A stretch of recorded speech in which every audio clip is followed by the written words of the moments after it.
بسم اللہ الرحمن الرحیم الحمد للہ رب العالمین والصلاة والسلام علی اشرف الانبیاء والمرسلین نبینا محمد وآلہ وصحبہ اجمعین اما بعد. دوسری شب ہے رمضان المبارک کی، تو دوسرا سپارہ آج پڑھا جا رہا ہے. پارے کا آغاز ہی تحویل قبلہ سے ہو رہا ہے. سادہ سا ایک واقعہ کہ جی نماز پہلے اس طرف کو پڑھتے تھے تو اب اس طرف کو پڑھیے، مسئلہ ختم.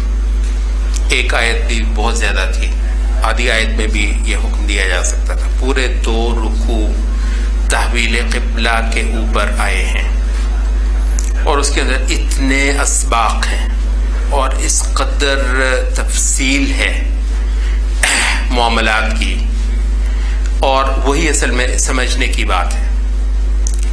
اور یہ ایک بہت اسلام کا بہت اہم موضوع ہے اور آج کے دور میں بطور خاص بہت اہم ہو گیا ہے. اور وہ یہ ہے کہ بھئی یہ جو ہے نا اللہ کی عبادت، وہ بھائی اللہ کی عبادت ساری ملتیں کرتی ہیں. یہ اس بات کو بہت اچھی طرح سمجھ لیجیے. اللہ کی خدا کو پوجنا ہر ملت میں ہے بھائی، ہر ملت خدا کو پوجتی ہے. جتنے عبادت خانے ہیں ان کے اندر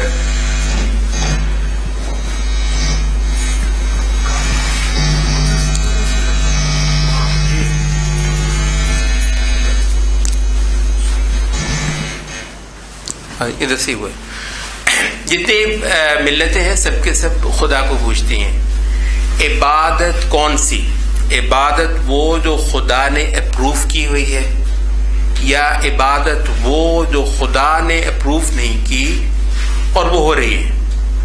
ایسی عبادت بذات خود ایک جرم ہے اور اس عبادت پر ہی بہت سارے لوگوں نے پکڑے جانے ہیں. عبادتیں کر کر کے آئے لوگ پکڑے جائیں گے. وجوہ یومئذ خاشعہ عاملۃ ناصبہ، عمل کر کر کے تھکے تھے، اتنے عمل کیے، ڈھیر لگا دیے، تھکے ہوئے. تصلی نارا حامیہ، آتے ہی دوزخ کے اندر ڈالے جائیں گے. وہی عبادت گزار ہیں دوزخ کے اندر ڈالے. ہاں دیکھیے یہ جو ہے ملتیں، ایک ملت وہ ہے کہ اس کی نیکیاں آخرت کے اندر قبول نہیں. وَمَن يَبْتَغِ غَيْرَ الْإِسْلَامِ دِينًا فَلَن يُقْبَلَ مِنْهُ وَهُوَ فِي الْآخِرَةِ مِنَ الْخَاسِرِينَ. یہ دوسرے پارہ جو ہم پڑھ رہے ہیں اسی کی آیت ہے. جس نے اسلام کے ماں سوا خدا کی عبادت کا راستہ اپنانے کی کوشش کی، ایک تو اس سے وہ قبول نہیں ہونا، اور دوسرا یہ کہ آخرت میں اس نے سراسر گھاٹے کے اندر رہنا ہے. اچھا، تو ایک وہ ملت ہے جس کے اندر کی گئی نیکیاں خدا کے ہاں قبول نہیں، اور ایک دوسری ملت ہے جس کے گناہ گاروں کو بخشش کی آس ہے. آپ ذرا تصور کر لیں گے، گناہ گار ہیں، انہوں نے خطائیں کی ہوئی ہیں، تو بس شرک نہیں کیا اللہ کے ساتھ. اور شرک بنیادی طور پر ملت کی فلور کراسنگ ہے نا. شرک کر کے آپ ملت سے نکل جاتے ہیں، تو شرک کا تعلق ہے ہی ملت کے مسئلے سے، اور اصل مسئلہ ملت کا مسئلہ ہے. اچھا، تو انہوں نے اسی ملت کے اندر رہے، ملت توحید کے اندر رہے، تو انہوں نے جو خطائیں کی، ان اللہ لا یغفر ان یشرک بہ ویغفر ما دون ذلک لمن یشاء، وہ جس کو جو چاہے معاف کر دے سوائے ایک شرک، بس شرک نہیں معاف کرنے والا. اور اگر اللہ نہ کرے کسی کو اللہ تعالیٰ پکڑ بھی لے تو بھی یہ ہے کہ بالآخر دوزخ سے نکل آنے کی آس ہے. تو یہ جو ملت ہے، تو اصل میں عبادت ملت پر آنا ہے. یہ بہت اہم موضوع ہے. امام ابن تیمیہ نے اقتضاء صراط المستقیم میں اس موضوع کو اتنا نکھارا ہے، اور بہت ضروری ہے کہ مطلب اس موضوع کو آج کے اس دور خاص میں کیا جائے. تو ملتوں کا فرق، عبادت دراصل خدا کی مطلوبہ ملت پر آنا ہے جس کے اندر پھر کی گئی نیکیاں اس کے ہاں قبول ہوتی ہیں، اور خطائیں جو ہے بخشش کی اس پہ آس ہوتی ہے، اس پر بخشش کی امید ہوتی ہے. تو اس وجہ سے مطلب یہاں پر قبلہ سے متعلق جو ملتوں کے فرق ہیں وہ بتائے گئے ہیں کہ کیوں اتنا ضروری ہے کہ امت کو دوسری امتوں سے ممیز کر دیا جائے. اور اتنا جو کلام کیا ہے یہود نے، آپ دیکھ لیجیے، یعنی یہ پرانی ہے ابھی. اس ملت کا ایک مسئلہ ہے، پہلے انہوں نے نماز ادھر کو پڑھی، اب ادھر کو پڑھ لی. وہ بولتے ہیں وہ جیسے نا وہ ہمیشہ سے ہی وہ ہمارے معاملات کے اندر ٹانگ اڑانا، بولنا، دخل اندازی کرنا، یہ اس وقت بھی ہو رہی ہے. بول رہے ہیں جی آج آپ کیسے کر رہے ہیں جی، آپ قبلہ کیسے بھی کر رہے ہیں، ہماری نماز ہے نا، ہمارا دین ہے، ہماری ملت ہے تو ہم کر رہے ہیں. لیکن مطلب یہ قوموں کے ملتوں کے مابین یہ چیز جو ہے وہ چلتی ہے اور اس کے بہت سارے جوابات جو ہیں وہ دیے گئے. اس میں جو بالکل آخر میں جا کر ایک مقام ہے کہ لئلا یکون للناس وحیث ما کنتم فولوا وجوہکم شطرہ، یعنی مسجد حرام کی طرف کو رخ کرو. لئلا یکون للناس علیکم حجۃ، تاکہ لوگوں کے پاس تمہارے خلاف حجت نہ ہو. تو اس کی شرح میں ابن تیمیہ اقوال لے کر آتے ہیں مفسرین کے کہ بھی ان کو پاس حجت جو ہے وہ کیا ہوگی کہ دیکھا یہ ہمارے قبلے کی طرف کو رخ کر کے نماز پڑھ رہے ہیں، تو ان کے پاس ایک بات کرنے کو ہوگی، تو ان کی حجت کو کاٹ دیا جائے، ان کے قبلے سے رخ پھیر کر جو ہے وہ دوسرے قبلے کی طرف کو کرنے. تو فرمایا کہ یہاں پر لوگوں سے مراد لِأَلَّا يَكُونَ لِلنَّاسِ، لوگوں سے مراد اہل کتاب ہیں. تو اہل کتاب کی حجت کو ختم کروا دینا چاہتے ہیں. إِلَّا الَّذِينَ ظَلَمُوا مِنْهُمْ، اچھا وہ دوسرے جو ظالم قریش ہیں ان کی حجت ابھی باقی ہے. فَلَا تَخْشَوْهُمْ، ان کی پرواہ نہیں کرنی. وجہ کیا ہے وہ اللہ جانتا ہے کہ چند سالوں کے بعد قریش اور مشرکین عرب جو ہیں ان کا سرے سے خاتمہ ہو جانا وہ کوئی ایسی بات نہیں ہے کہ یہ لوگ کہتے پھریں گے کہ دیکھیں جی ہمارے قبلے کی طرف کو رخ کر کے نماز پڑھ رہے ہیں، تو ان کا تو خاتمہ ہو جانا ہے. البتہ اہل کتاب کے ساتھ ہمارا معاملہ لمبا چلنا ہے. قیامت کے قریب کے جو واقعات ہیں ان تک اہل کتاب نے باقی بھی رہنا ہے اور ان کے ساتھ ایک ہمارا جو ہے وہ معاملہ بھی چلنا ہے. اور رسول اللہ صلی اللہ علیہ وسلم کے ڈھیروں احادیث ہیں کہ تم اہل کتاب کے طور طریقوں اور راستوں پر چلو گے، اور اس پر بہت زیادہ نبی صلی اللہ علیہ وسلم نے تنبیہات فرمائی. تو ایک سورۃ بقرہ کیونکہ بنیادی طور پر امت کی تمییز اور امت کی شریعت اور امت کے امتیازی احکام کے اوپر کمال کا اکاؤنٹ جو ہے وہ لے کر آتی ہے. یہ اس پہ اتنی بات کافی ہے. اس کے بعد اس ملت کے لیے قربانیاں دینے کا ذکر پھر ساتھ ہی چلتا ہے. جو لوگ اس دین اس ملت کے لیے قربانیاں دیتے ہیں، جانیں دیتے ہیں، ان کو مردہ بھی مت کہو. وہ اللہ تعالیٰ کے پاس زندہ ہیں اور ان کو رزق ملتا ہے. اور پھر یہ کہا کہ یہ جو تمہیں جس راستے پر چلایا گیا ہے یہ خدا اپنے برگزیدہ بندوں کو آزماتا ہے. اس میں تمہیں طرح طرح سے آزمائشیں خود دے گا. وَلَنَبْلُوَنَّكُمْ، یہ وہ چڑھائے، وہ مارنے آ گئے، وہ رزق کی کمی ہو گئی، وہ جو ہے اور یہ مصیبتیں پڑ گئیں، تو یہ دراصل اللہ تعالیٰ کی طرف سے آزمائشیں ہوں گی اس امت کو، تاکہ اللہ تعالیٰ اپنے بندوں کو آخرت میں اعلیٰ مقامات دے. تو یہ ہر چیز کی ایک قیمت ہے.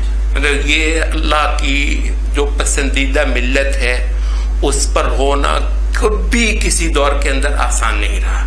تو ہمیشہ سے اور جتنا زیادہ کسی کا صحیح عقیدہ ہوگا اتنا وہ آزمایا جائے گا. جتنا کسی کی کمٹمنٹ ہوگی اس دین سے اتنا زیادہ اس کی دشمنی ہوگی، اس کی عداوت ہوگی. تو اس دین کی عداوت اور اس کی دشمنی جو ہے وہ چلتی ہے. اور اس پر اللہ تعالیٰ نے ڈھیروں جو ہے وہ بشارتیں مسلمانوں کو دی ہیں. یہاں تھوڑا سا ہم وقت لگائیں گے آیت البر پر. آیت البر جو ہے یہ قرآن مجید کے اہم ترین مقامات میں سے ایک آیت ہے. بر کا مطلب نیکی، نیکی کا صحیح تصور دینا. یہ ابھی ہم نے کہا تھا یہ ملت کا جو ایک تصور ہے وہ دیا گیا ہے، لیکن بسا اوقات ملت کی چھوٹی چھوٹی چیزیں جو ہوتی ہیں کچھ لوگوں کے لیے وہ محض ایک جو ہے نا وہ برائے نام چیز بن جاتی ہے اور اسی کو کل عبادت سمجھ. تو دین کے کچھ شعائر ہیں اور کسی وقت ان شاعر کی اپنی جگہ پر بہت اہمیت ہوتی ہے، لیکن دین اصل میں ایک حقیقت ہے. دین اصل میں خدا کی محبت ہے، خدا کی خشیت ہے، تعظیم ہے، ایمان ہے، اللہ سے وابستگی ہے اور آخرت کے اوپر پورا یقین کرنا ہے، اور اس کے بعد پورا وجود کے اندر ایک تبدیلی جو ہے وہ لے کر آنی ہے، اور قدم قدم پر اپنی جو ہوائے نفس ہے اور اپنی جو خواہشات ہیں جو کسی مقصد سے اس کے اندر رکھی گئی ہیں ان کو قربان کر کے تو اللہ کی محبت اور اطاعت پر لگانا. تو یہ جو ہے وہ ضروری ہوتا ہے. یہ آپ نے دیکھا ہوگا ہر ملت کے عوام جو ہیں وہ چیزوں کو سرسری لینا شروع کر دیتے ہیں. ہمیں یہ یہاں پر اسی بات کا ذکر ہوا ہے کہ بھئی یہ ٹھیک ہے کتنا بھی ہوگا لیس البر ان تولوا وجوہکم قبل المشرق، ادھر کو رخ کر کے پڑھ لیا، ادھر کو رخ کر کے پڑھ لیا. اس پر لمبا کلام ہم ضرور ہوا ہے قرآن مجید کے اندر اور بے شمار لمبی باتیں ہوئی ہیں، لیکن پھر بھی کام تو بات یہی نا کہ آپ نے ادھر کو رخ نہ کیا ادھر کو رخ کیا، تو دین کل یہی ہے. یعنی آپ کو پتہ ہے بہت سارے لوگوں کا معاملہ مسئلے یہ نماز کے 2-3 مسئلے اور ماشاء اللہ پوری زندگی اس کے اندر بیت جاتی ہے، پوری جماعتوں کی پوری قومیں جو ہیں صدیاں ماشاء اللہ اس شغل کے اندر صرف کر دیتی ہیں. جی نماز میں یہ مسئلہ یوں ہے، وہ کہتے ہیں جی یوں ہے، اس کے اندر وہ کر دیتے ہیں. امریکہ میں ہم لوگ مطلب ہنسا کرتے تھے کہ کچھ لوگوں کا دین سارے کا سارا حلال گوشت میں آ جاتا ہے، یہ حلال میٹ کھانا ہے، اور اگر حلال میٹ آپ کھاتے ہیں تو آپ پکے مسلمان ہیں، اس کے بعد جو مرضی کریں آپ، اس سے مطلب کوئی خاص فرق نہیں پڑتا. تو بسا اوقات یہ ہوتا ہے کہ ہر ملت کے عوام جو ہیں اپنے بعض امتیازی مسائل کے اندر البتہ کھپ بھی جاتے ہیں. آپ کو پتہ ہے وہ انہیں کو کافی بھی سمجھ لیتے ہیں اور یہ ایک سطحیت ہے. تو وہ تو دراصل ایک کانٹیکس میں لا کر ہیں. ہاں وہاں پر بہت اہم ہے قبلے کا مسئلہ بھی اور شاعر کا مسئلہ بھی. ایک بات جو ہے اسلام کی جو امتیازی ہے اس کی شان ہے اور اس کی تعظیم کرنا خالصتاً اللہ کی تعظیم اور اس کی عبادت ہے، مگر اس کے پیچھے جو حقیقتیں ہیں وہ بھی ضروری ہیں. تو یہاں پر یہ ضروری ہے کہ نیکی کا ایک پورا تصور بھی دے دیا جائے. اور اگر اس کا میں خلاصہ کروں، کیونکہ ہم زیادہ وقت تو صرف نہیں کر سکتے، اس میں تفسیر تو نہیں کر رہے ہیں، ظاہر ہے ہم تو گیٹ تھرو کر رہے ہیں.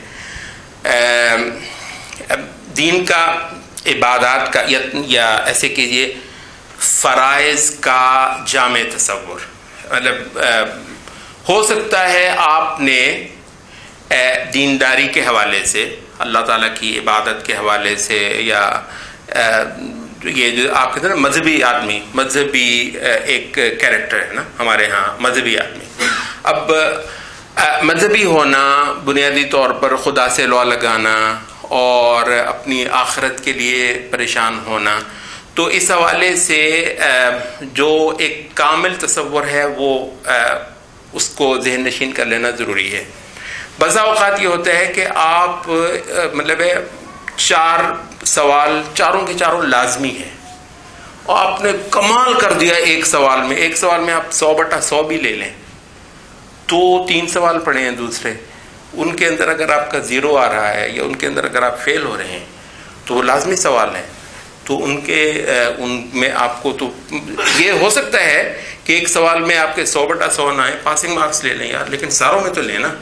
تو ایک متوازن جامع عبادات کا تصور جو ہے وہ ضروری ہے. اگر اس کا میں خلاصہ کروں تو وہ یوں بنتا ہے کہ سب سے پہلے ہے اعتقاد کو صالح کرنا.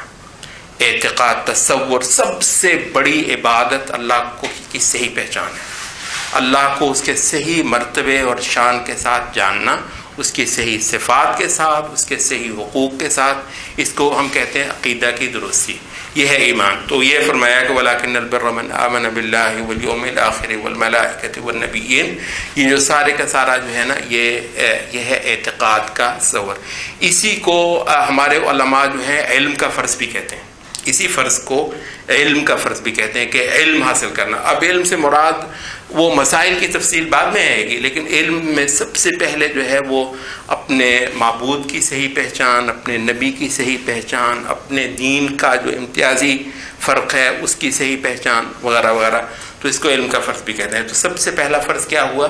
علم. یا پھر سب سے پہلا ہوا ہم نے کہا اعتقاد. ایک ہی بات ہے، ٹھیک ہے، یہ تعبیر کا فرق ہے، فریزنگ ہے. تو یہ پہلا فرض ہوا. دوسرا کیا ہے؟ دوسرا ہے عبادت.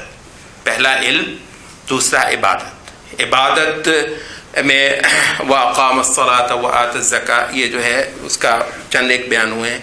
اس میں یہ ہر چند گھڑی کے بعد صاف ستھرا ہو کے پاکیزہ ہو کے تو صفوں کے اندر شامل ہو جانا، کھڑے ہو جانا، سجدے کرنے. ہر چند کہتے ہیں کہ مومن جو ہے اس کو جب بھی موت آئے گی، ایک نماز اس نے پڑھ لی ہوگی، دوسری نماز کے انتظار میں ہوگا.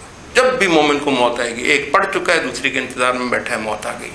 ہر چند گھڑی کے بعد یہ نماز ہے، پھر یہ روزہ ہے، پھر یہ زکوٰۃ ہے، پھر یہ حج ہے، اور اس کے علاوہ دعا، ذکر وغیرہ، یہ اس طرح کے جو ہیں عبادت. اب ایک بندہ کہتا ہے میرا اعتقاد درست ہے، عبادت میں وہ معاملہ اس کا خراب ہے. نہیں، عبادت کے اندر بھی پاسنگ مارکس لینا ضروری ہے.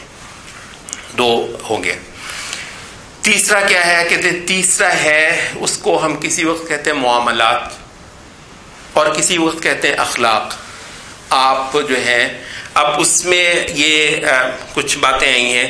وَآتَ الْمَالَ عَلَى حُبِّهِ ذَوِي الْقُرْبَى وَالْيَتَامَى وَالْمَسَاكِينَ وَابْنَ السَّبِيلِ وَالسَّائِلِينَ وَفِي الرِّقَابِ، اور اس کے علاوہ بھی جو ہیں وَالْمُوفُونَ بِعَهْدِهِمْ إِذَا عَاهَدُوا وغیرہ وغیرہ. یہ جو ہے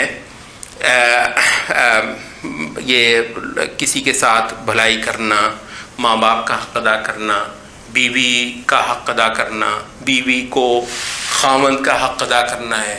بھائی یہ عبادت ہے.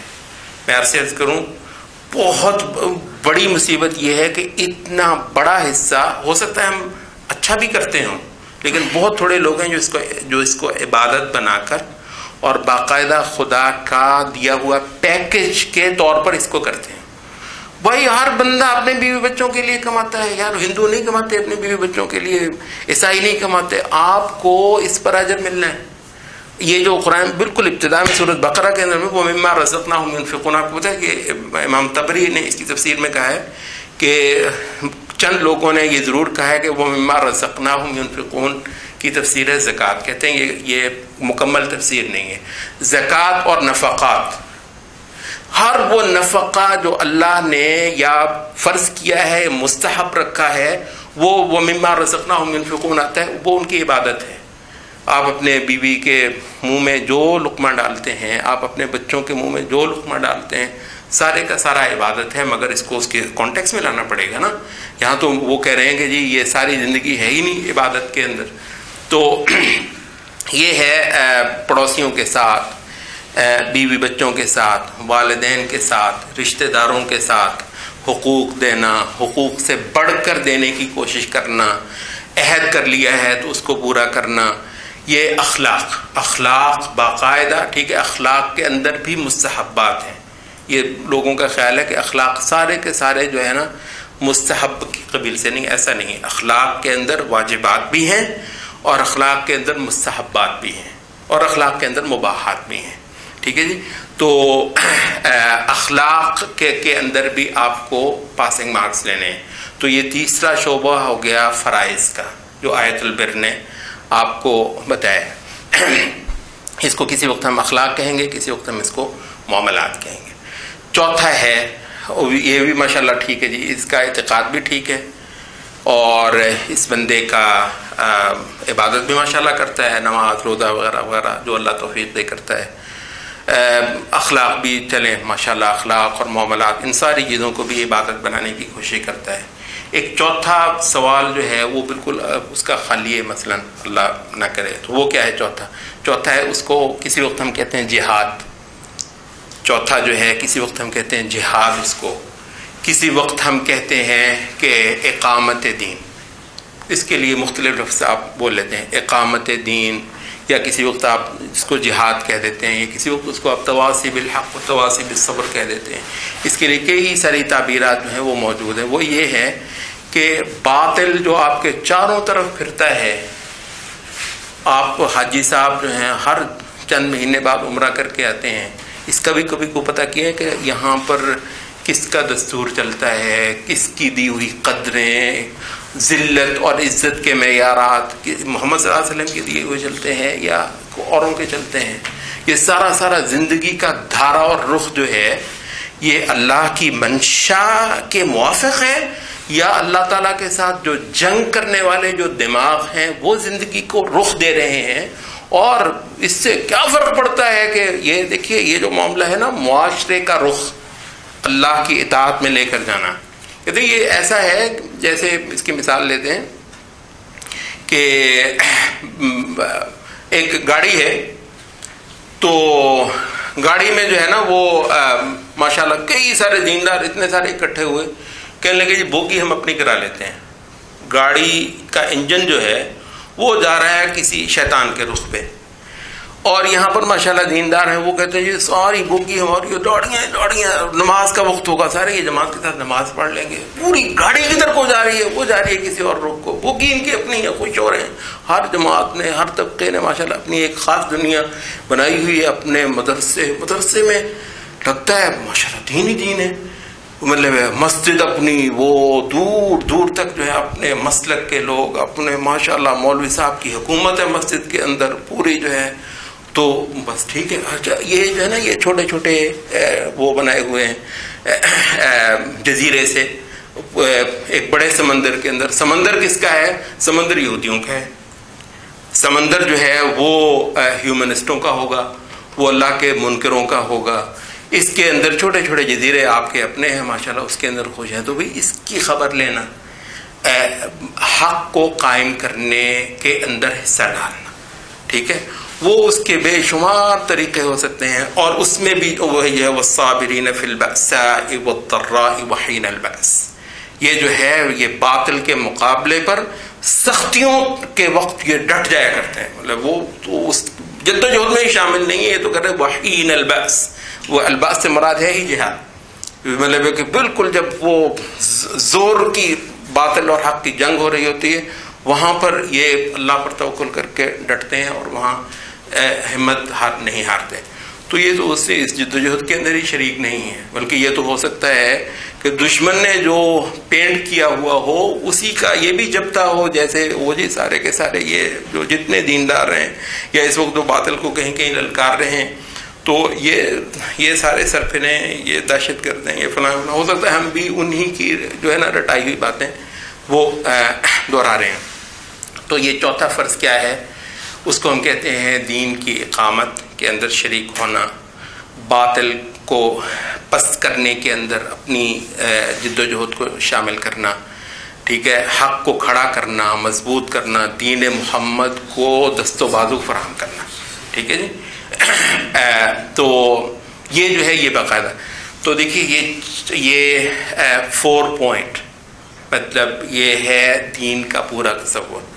مطلب جیسے میں نے پہلے عرض کی کم از کم یہ ہو کہ ہر سوال کے اندر پاسنگ مارکس لینے کی ضرور کوشش کرنی چاہیے. آخر